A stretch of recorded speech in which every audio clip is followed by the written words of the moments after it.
Simulan natin ang ating banal na pagdiriwang sa ngalan ng Ama at ng Anak at ng Espiritu Santo. Amen. Ang pagpapala ng ating Panginoong Jesucristo, ang pag-ibig ng Diyos Ama at ang pakikipagkaisa ng Espiritu Santo naway sumainyong lahat. At sumaiyo rin. Magandang hapon po sa inyong lahat. Magandang hapon naman po, Father. Mga kapatid, ngayon po ay ginugunita ng simbahan ang pari na si San Vicente de Paul. Siya po ang founder ng Vincentian Congregation at siya po ay isang pari na tagapagtatag ng orden ng mga Vincentians.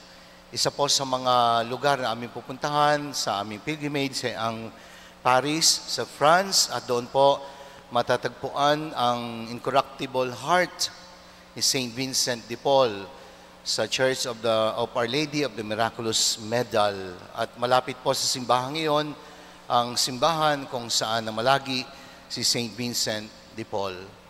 Mga minamahal kong kapatid, sa pag-aalay na misang ito, ihanda natin ang ating mga sarili at upang tayo maging karapat-dapat sa ating banal na pagtitipon, humingi muna tayo sa Diyos ng habag at pagpapatawad.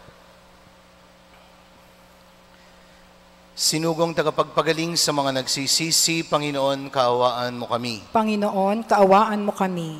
Dumating na tagapag-anyayang mga makasalanay magsisi, Kristo, kaawaan mo kami. Kristo, kaawaan mo kami. Nakaluklok ka sa kanan ng Diyos Ama upang ipamagitan kami, Panginoon, kaawaan mo kami. Panginoon, kaawaan mo kami. Kaawaan tayo ng makapangyarihan Diyos, patawarin tayo sa ating mga kasalanan at patnubayan tayo sa buhay na walang hanggan. Amen. Tayo'y manalangin. Ama naming makapangyarihan, pinuspos mo ang paring si San Vicente ng mga mabubuting katangian bilang sugong alagad para sa kapakanan ng mga dukha at paghubog sa kaparian. Ipagkaloob mong kaming pinag-aalab ng gayon ding layunin ay magmahal sa kanyang minahal at makapamuhay ayon sa kanyang ipinangaral sa pamagitan ni Jesucristo kasama ng Espiritu Santo magpasawalang hanggan. Amen.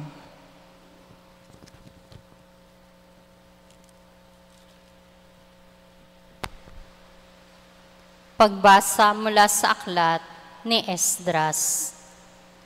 Sa oras ng paghahandog, akong si Esdras ay tumindig na gulanit ang kasuotan at nanikluhod sa harapan ng Panginoon.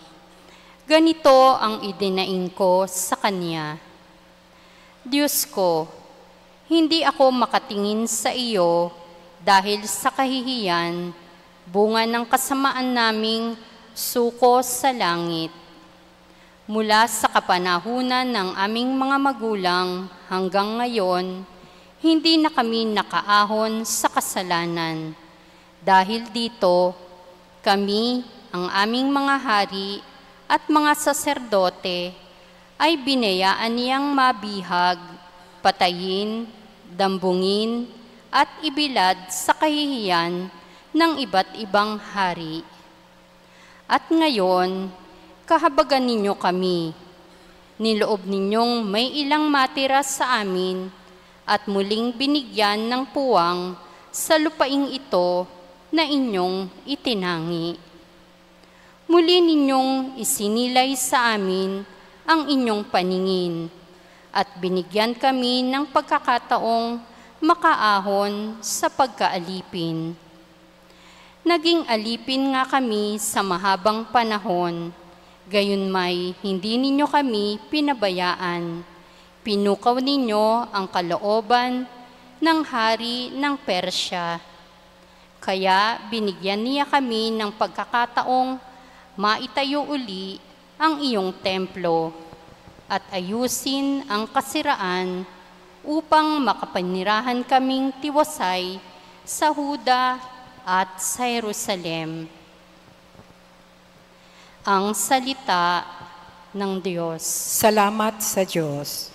Ang Diyos na walang hanggay, atit ngayong papurihan. Ang Diyos na walang hanggay, atin ngayong papurihan.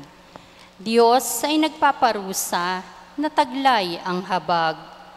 Kung tayo may malibing, sa hukay masadlak. Muling hinahango, niya't binubuhay.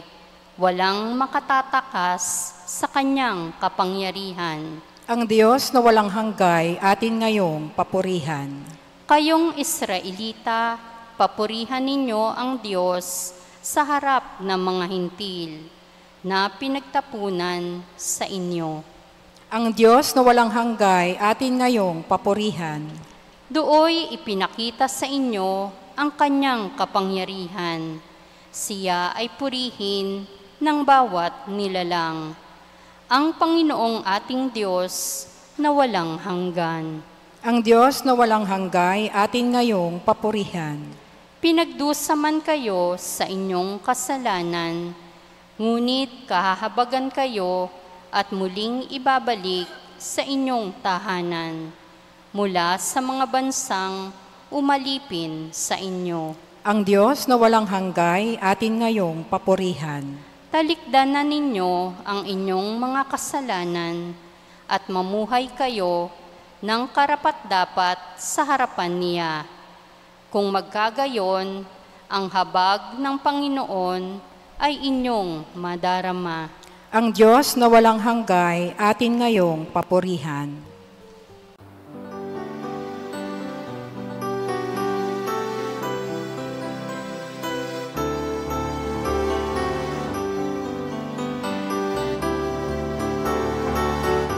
Alleluia, alleluia,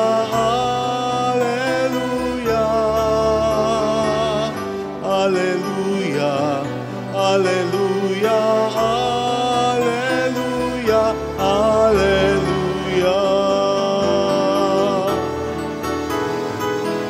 alleluia, alleluia,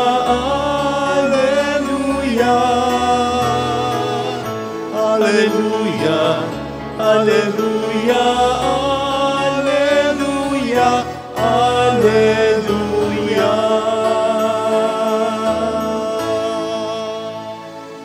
Sumainyo ang Panginoon. At sumaiyo rin. Ang mabuting balita ng Panginoon ayon kay San Lucas. Puri sa iyo, Panginoon. Noong panahong iyon, tinawag ni Jesus ang 12 at binigyan sila ng kakayanan at kapangyarihan na magpalayas ng mga demonyo at magpagaling ng mga may karamdaman. At sinugo niya sila upang ipahayag ang paghahari ng Diyos at magpagaling ng mga may sakit. Sila'y pinagbilinan niya, huwag kayong magbaon ng anuman para sa inyong paglalakbay, kahit tungkod, supot, tinapay, salapi o bihisan. Makituloy kayo sa alinmang bahay na tumanggap sa inyo at manatili roon hanggang sa pag-alis ninyo sa bayang iyon. At sakaling hindi kayo tanggapin, umalis kayo roon at ipagpag ninyo ang alikabok ng inyong mga paa bilang babala sa kanila. Kaya't humayo ang mga alagad at naglakbay sa mga nayon na ipinangangaral ang mabuting balita at nagpapagaling ng mga may sakit sa lahat ng dako. Mga kapatid, ang mabuting balita ng Panginoon. Pinupuri ka namin, Panginoong Hesukristo. Palakpakan po natin ang mabuting balita at ang ating mabuting Diyos. Mahirap naman talaga magbiyahe kapag sobra-sobra at mabigat ang bagahe. Naranasan nyo na po yan, di po ba? Naalala ko po, nung kami ay high school pa lang at kami ay magre-retreat sa ibang lugar, overnight lang naman, pero ang daming bit-bit na gamit. Parang takot maubusan o mawalan. Mag-a-outing, saglit lang naman, pero ang chichirya, isang plastic. Kaya pag uwi, yung dinala ay siya pa ring bit-bit pa uwi. Nung ako po ay makarating for the first time sa Holy Land noong 2012, siyempre excited po at nakalagay po doon, allowed hanggang 30 kilos ang bagahe. Kaya ginawa ko po talagang 30 kilos. Hindi malaman kung paano isisiksik basta umabot ng 30 kilos. hindi ko naman ho alam na kapag magbabiyahe, dapat light lang ang weight ng bagahe. Kaya ganun po ang nangyari. At pagdating po sa Holy Land, siyempre marami kang makikitang mga bagay na gusto mong dalhin sa Pilipinas. Lalo na po yung mga nag-aabang ng pasalubong. Kahit wala namang ibinigay na pabaon, no?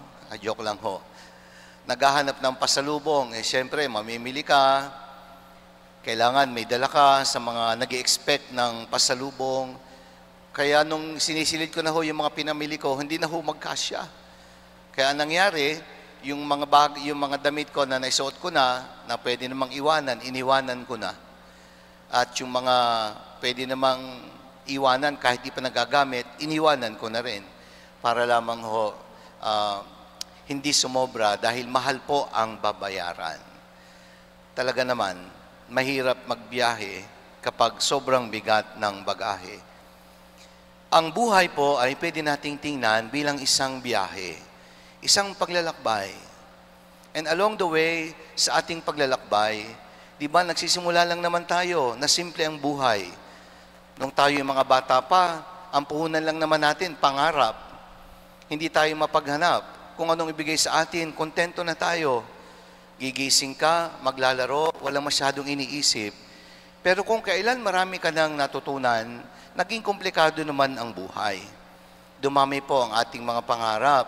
Kuminsan, hindi naman dapat pinapangarap mo na rin. Yung tinatawag na mga created wants, mga created needs. Hindi naman necessities of life, pero ginugusto mo dahil gusto mo lang maging masarap sa pakiramdam. Pero ang totoo, habang tumatagal, nagiging mabigat ang ating pagbibiyahe sapagkat ang dami nating mga bagahe na pwede namang i-let go, pero ayaw pa rin nating bitiwan. Tingnan niyo po sa inyong bahay, yung mga gamit ninyo, lahat po ba talaga ay may pakinabang? O baka naman display lang yung iba? Halimbawa, mga imported na alak. Di ba? Ubos na ho yung laman ng bote, pero yung bote iniiwan pa. Kasi nga naman, imported. Mamahalin. Lalo na yung Blue Label na Johnny Walker. Ay, nag-promote pa si Father. Parang 7,000 yata isang bote noon, no? Konti lang naman talaga ang laman. Pero dahil mahal yung alak, yung bote, kahit wala ng laman at kung tutuusin, wala ng pakinabang, nakadisplay pa rin. Ano ang gagawin? Lalagyan ng tubig. Tapos bubudburan ng kape. Oo nga naman, ano? Parang hindi nabawasan, imported. At sasabihin sa mga bisita, mamahalin yan for your eyes only. No? Hindi pwedeng tikman. Pero ang laman, tubig lang naman na nilagyan ng konting kape para magkulay alak. Basura pero itinatago pa natin, kaya ang bahay napupuno ng mga bagay na hindi naman talaga kailangan. Sa ating ebanghelyo, isinugo ni Jesus ang mga alagad. Binigyan sila ng lakas, kapangyarihan magpagaling ng may sakit, kapangyarihan magpalayas ng demonyo, at mangaral tungkol sa paghahari ng Diyos. They were given authority and power to accomplish their mission. Pero may instruction, huwag kayong magdadala ng masyadong marami. Katulad ng supot, damit, tsinelas, kung ano lang yung basic na pangailangan mo, yun ang dalin. Bakit ho? Kasi nga naman, ang manggagawa ay may karapatan din sa kanyang ikabubuhay. At yung mga pinaglilingkuran ng isang tinawag para maglingkod ay may obligasyon na tumulong at magbigay para sa pangailangan ng taong itinalaga ng Diyos para maglingkod. Kaya ako po, nagpapasalamat ako sa aking mga parishioners from Pila, sa aking mga former parishioners, sa mga nagdaang parokya ang aking pinaglingkuran. Bakit to? Sapagkat kahit kailan, hindi po ako kinulang para sa aking pangangailangan. Sobra-sobra pa nga. Kahit may mga ayaw magbigay. At meron pa magsasabi niyan, huwag kayong magbibigay sa paring iyan. May mga ganun pa, nangangampanya pa. Para ba namang ang Diyos ay makukulang? ay wala naman hong binibigay ang tao na hindi galing sa Diyos. Di ba? Lahat ng ating ibibigay ay bigay din ng Diyos. At kapag ikay nagbigay sa kinatawan ng Diyos, eh di ang Diyos po ang gaganti. Hindi naman ho yung kinatawan ng Diyos na nagbigay sa iyo. Sapagkat ang naglilingkod, ang gumagawa para sa Diyos, ay may karapatan para mabuhay. Mula sa biyayang ibibigay ng Diyos, at kayo po ang gagamiting kamay upang ito'y makarating sa taong naglilingkod sa inyo. That is why, ang unang aral tells us that when God calls, He equips the one being called. Ang Diyos ang magbibigay ng talino. Ang Diyos ang magbibigay ng inspirasyon. Ang Diyos ang magbibigay ng lakas. Kaya pag ako'y nagdadasal, I do not ask for money for my personal needs. Hindi po ako humihingi.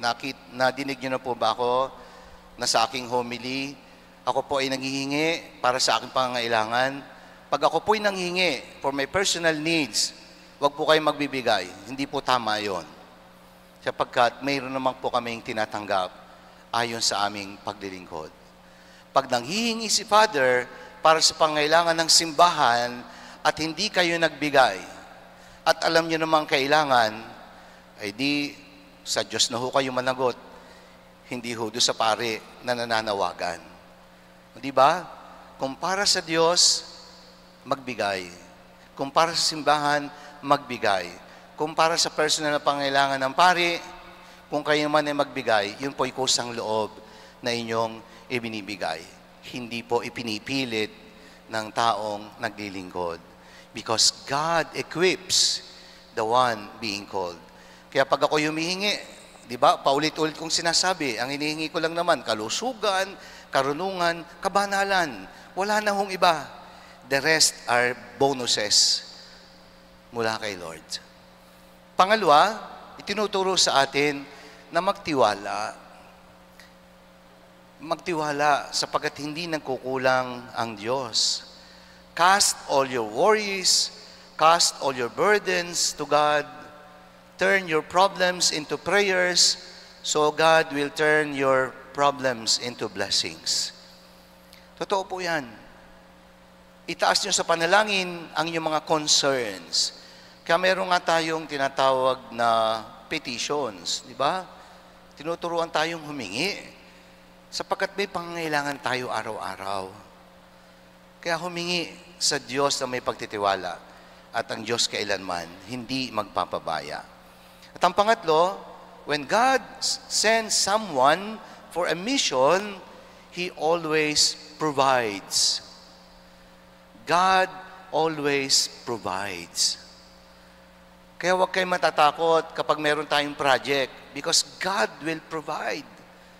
Yung nga lamang, kailangan talagang magtrabaho. Hindi ito babagsak na parang ulan. Nasasambutin na lang natin araw-araw.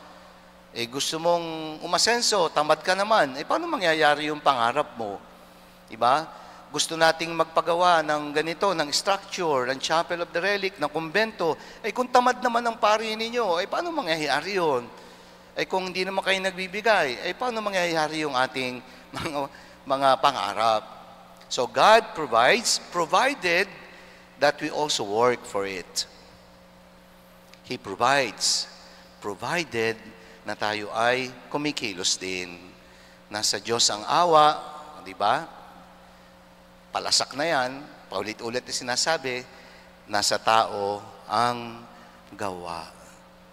Sipin nyo, nagpapalit tayo ng bubong, nag-concert lang si Father ng isang gabi, naka 1 milyon tayong mahigit, palit ang bubong ng simbahan. Pero, katakot-takot naman yung sakripisyo ni Father para po ma-realize yun. Magpapagawa tayo ng sakristi. May fund na tayo. Nag-concert ulit si Father. Salamat po sa mga bumili ng tickets. Doon sa mga hindi nakabili sa susunod, mahiya naman kayo. No? Bumili na kayo. At nang hindi nahihirapan ang inyong pare. Anyway, sabi nga, when God sends us, He provides for our needs.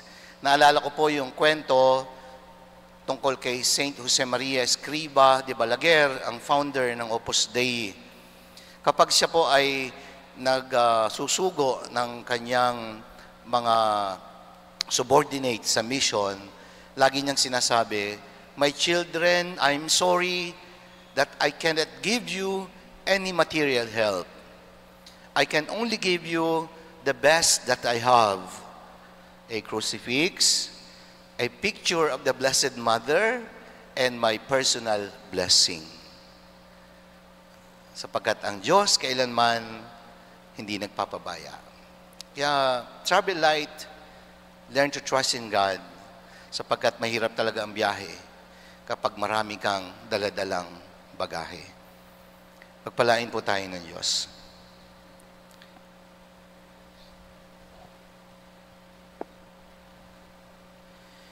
Inaanyayahan tayo ng Diyos upang maging lingkod na magpapalaganap ng mabuting balita ng kaligtasan sa lahat. Hilingin natin sa Ama na gawin tayong kapanipaniwalang mga saksi ng ating pananampalataya. Ang ating itutugon, Panginoon, dinggin mo ang aming panalangin. Panginoon, dinggin mo ang aming panalangin.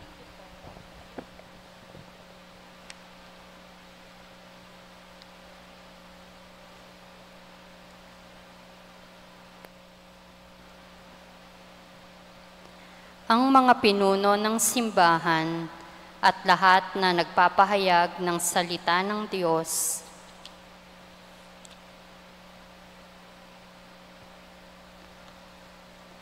Ang simbahan naway patuloy na mag-anyaya at magsugo ng mga misyonero upang ipahayag ang mabuting balita sa lahat ng bansa at dako. Manalangin tayo sa Panginoon. Panginoon, dinggin mo ang aming panalangin. Ang mga Kristiyano naway maging masigasig sa pagpapahayag ng salita ng Diyos sa mga hindi pa sumasampalataya at hindi pa tumatanggap nito. Manalangin tayo sa Panginoon. Panginoon, dinggin mo ang aming panalangin. Maraming tao nawa ang mahikayat sa pananampalatayang Kristiyano, bunga ng ating makatotohanang pagsaksi. Manalangin tayo sa Panginoon. Panginoon, dinggin mo ang aming panalangin. Ang mga may sakit at mga nabibigatan sa buhay, naway makita ang katangi-tanging pag-ibig at kalinga ng Diyos sa pamamagitan ng pag-aaruga ng kanilang mga pamilya. Manalangin tayo sa Panginoon. Panginoon, dinggin mo ang aming panalangin. Ang mga yumao, naway magbunyi sa walang hanggang kapayapaan. Manalangin tayo sa Panginoon. Panginoon, dinggin mo ang aming panalangin. Panginoong Diyos, pinili mo kami kay Kristo sa pagpapahayag ng iyong pag-ibig. Gawin mo kaming mga tunay na nakapaghatid ng iyong salita sa pamagitan ng pagsaksi nito sa aming buhay. Hinihiling namin ito sa pamagitan ni Kristong aming Panginoon. Amen. Offertory.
Manalangin kayo, mga kapatid, upang ating paghahain ay kalugdan ng Diyos, amang makapangyarihan.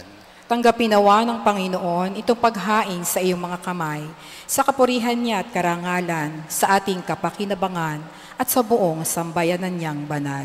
Ama naming lumikha, ipinagkaloob mong sa banal na paghahain ginawa ni San Vicente, ay matularan niya ang kanyang ginagampanan.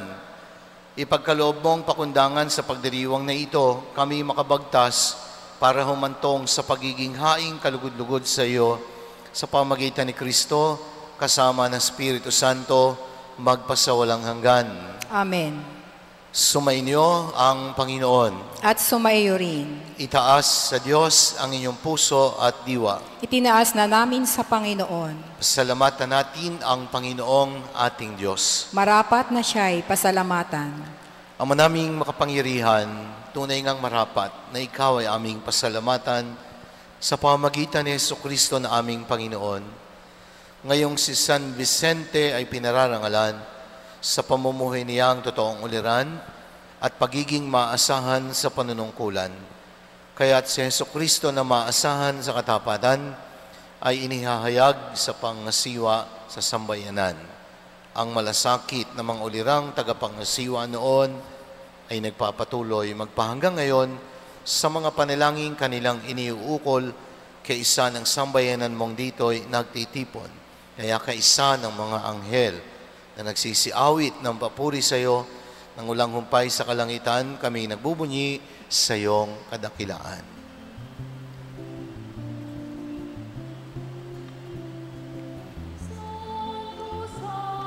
O Santo, Panginoong Diyos ng mga hukbo,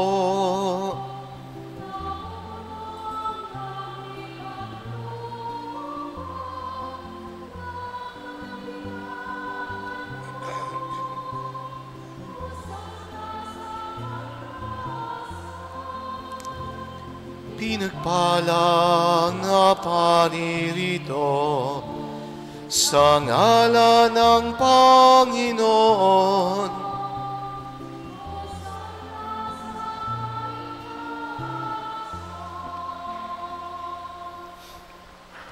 Ama naming banal, ikaw ang bukal ng tanang kabanalan, kaya't sa pamagitan ng iyong Espiritu, gawin mong banal ang mga kaloob na ito upang para sa amin ay maging katawan at dugo ng aming Panginoong Hesukristo. Bago niya pinagtiisang kusang loob na maging handog, hinawakan niyang tinapay, pinasalamatan kaniya, pinagati-hati niya yon, iniabot sa mga alagad at sinabi, "Tanggapin ninyong lahat ito at kanin. Ito ang aking katawan na ihahandog para sa inyo."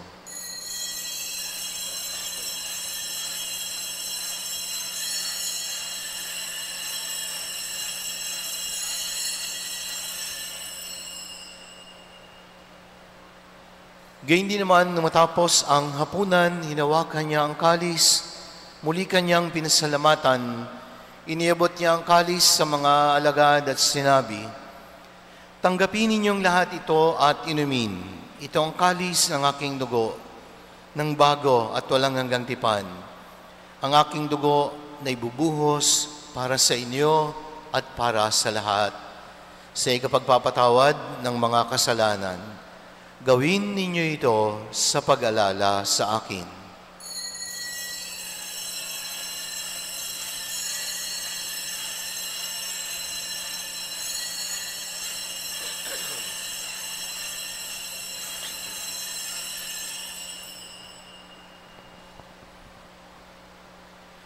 Ipagbunyi natin ang misteryo ng pananampalataya.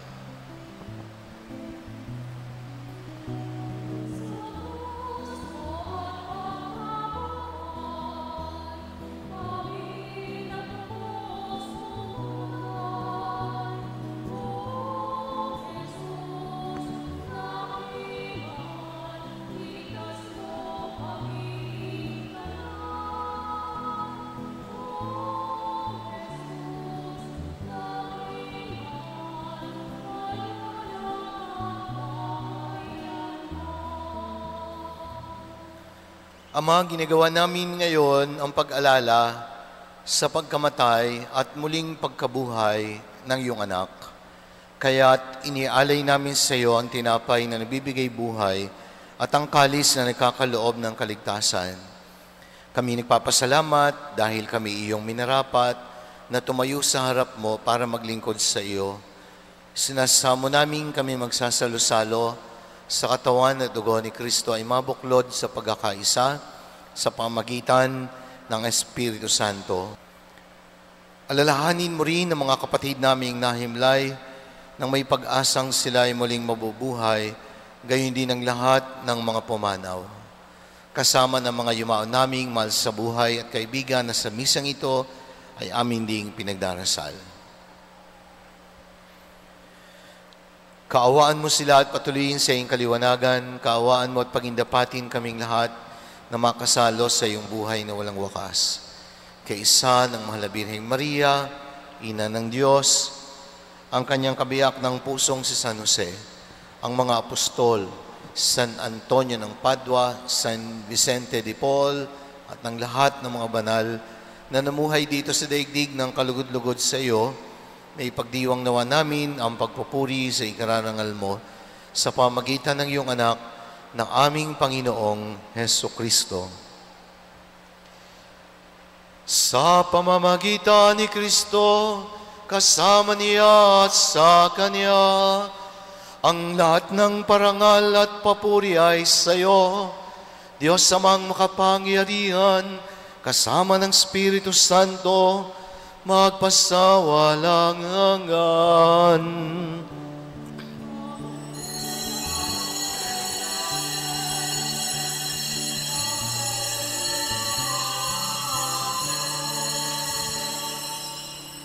Lakas loob nating awitin ang panalangin sa atin ay itinuro ni Jesus.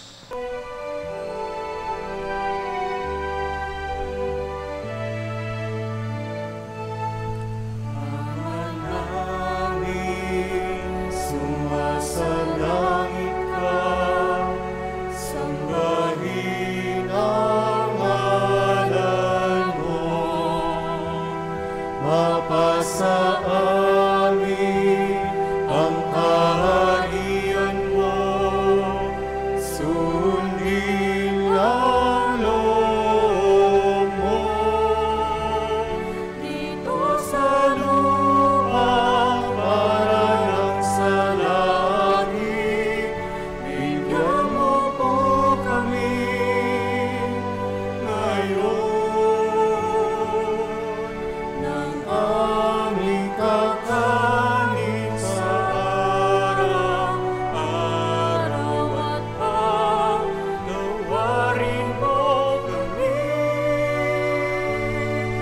sa aming mga sala para na pagpapatawad namin sa nagkakasala sa amin, at huwag mo kaming ipahintulot sa tukso, at iadya mo kami sa lahat ng masama.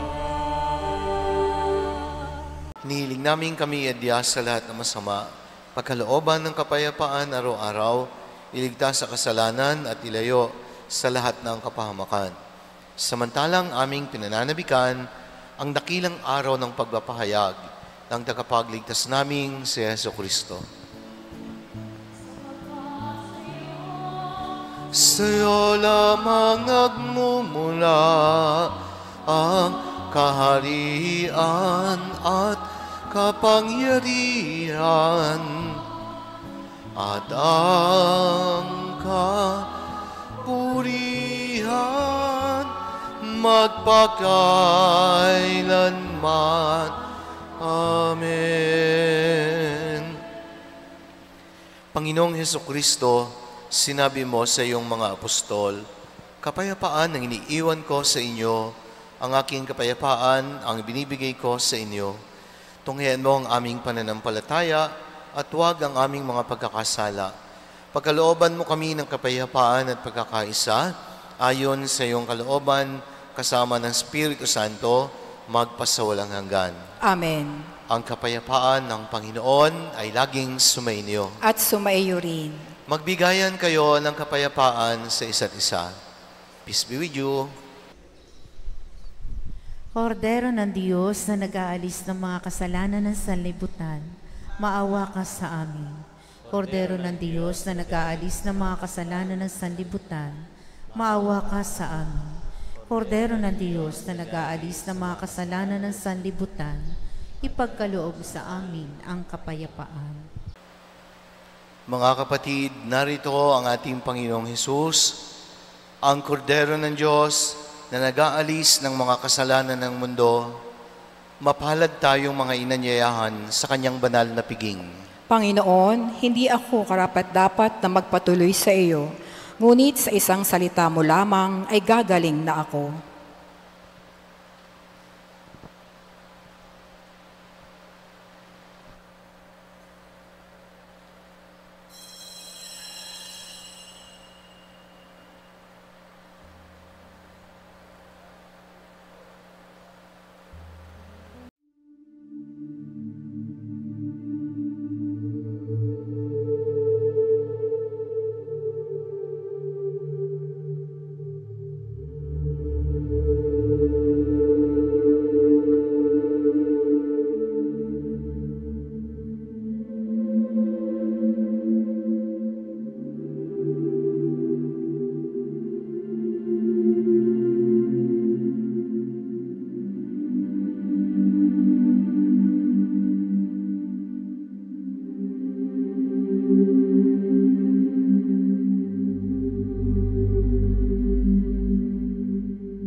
Manalangin tayo. Ama naming mapagmahal, kaming nagsalo sa banal na pakikinabang, ay dumadalangin sa pagparis namin sa iyong anak na nangaral ng mabuting balita sa mga dukha. Kami naway mabighani sa mga halimbawa ni San Vicente at matulungan ng kanyang pagtatangkilik sa pamagitan ni Jesucristo kasama ng Espiritu Santo magpasawalang hanggan. Amen. Sumainyo ang Panginoon At sumaiyo rin. at pagpalain kayong lahat ng makapangyarihan Diyos, Ama at ng Anak at ng Espiritu Santo. Amen. Ang misa ay ating naialay na, simula ng muli ng ating misyon. Salamat sa Diyos.